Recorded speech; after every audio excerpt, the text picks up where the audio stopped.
How to unlock your Samsung S24 Ultra using the S Pen. When you lock your phone, or if you want to unlock your Samsung S24 Ultra or any other Samsung using the S Pen, you need to allow this setting. To first of all, when you remove the S Pen, open the unlock your Samsung device. Now go to settings,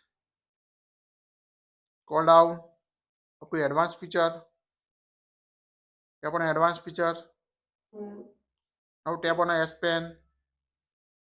Again scroll down. At the bottom you can find more S Pen settings. Tap on it. At the top you can find the S Pen unlock option.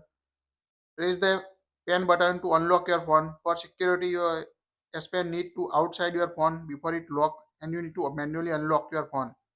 And after you press the pen button at the first time, just toggle on. Now unlock your device. Now go back, lock your Samsung phone, and just press the S Pen button, and you can see the lock your device. You need to just unlock your pattern first time. Now unlock your device using the S Pen button. So quite easy. Just lock your pen, lock your phone, and press the S Pen button once. Now unlock your device. So quite helpful feature to quickly unlock your Samsung S24 Ultra using the S Pen. If you don't want to unlock it, just go to settings again. More S Pen settings. Toggle off it. Toggle off the button. Now lock your phone, and when you press the S Pen, you can see you can't unlock your Samsung S24. That's it. If you like it, share it.